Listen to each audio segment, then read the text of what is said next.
What would you do if a short story that was published of yours ended up being in a comic book without crediting you and without a paycheck?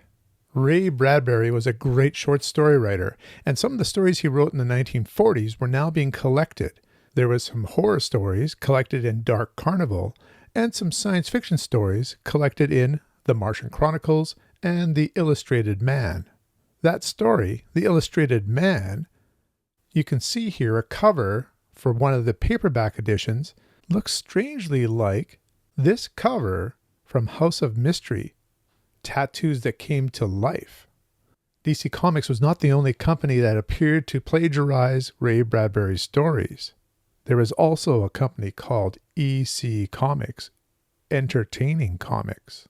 In the omnibus edition that you see behind my shoulder here of Weird Science, there is an article by Jerry Weist. In the article, he details what happened when Ray Bradbury discovered his stories in EC Comics. EC Comics was right in the thick of borrowing from Bradbury, with The Handler becoming A Strange Undertaking in Haunt of Fear No. 6 for April of 1951, followed by the December 1951 issue of The Vault of Horror featuring The Emissary, which morphed into What the Dog Dragged In, and finally the two-story combination of Kaleidoscope and The Rocket Man for Wally Wood's dramatic Home to Stay in Weird Fantasy No. 13 for 1952. Each of these early uncredited stories was written by editor Al Feldstein. Now, all this borrowing of Ray Bradbury's stories came to his attention.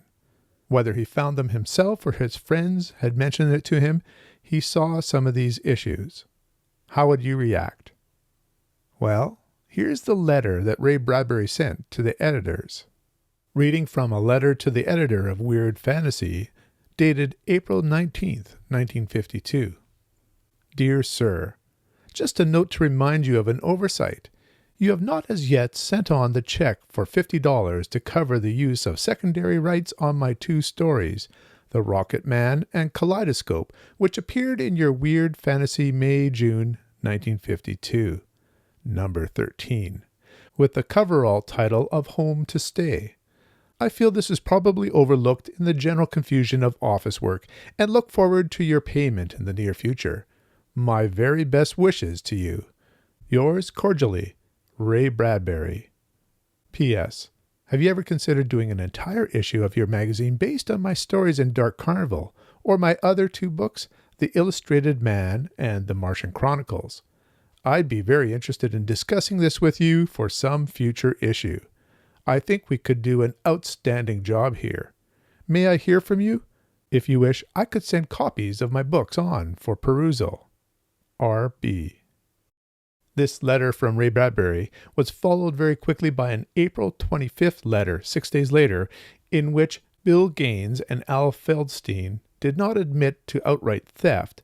However, by enclosing a $50 check for payment, allowed the author to read between the lines, while at the same time suggesting that indeed they would like to open a dialogue for plans to do direct adaptations of Mr. Bradbury's stories. Bradbury then answered in rapid-fire sequence on April 28th, enclosing copies of The Martian Chronicles and The Illustrated Man, with further suggestions.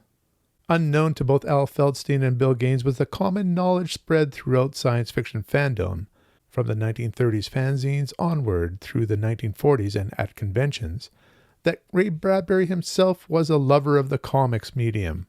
This newfound collaboration yielded such classics as A Sound of Thunder, illustrated by Al Williamson, I, Rocket, with art from Al Williamson and Frank Frazetta, Mars is Heaven, art by Wally Wood, and There Will Come Soft Rains, also by Wally Wood. And it wasn't only science fiction. A number of his tales were told in the horror comics. There are some omnibus editions of these Ray Bradbury stories for EC Comics. So if you're looking for just the Ray Bradbury stories, they're out there. I really enjoy the whole EC Comics experience themselves, and you can find them from Dark Horse in omnibuses. Usually 6 issues for around $20 Canadian. One more note about this collaboration. In 2003, there was a documentary about this partnership. It was titled Tales from the Crypt, From Comic Books to TV.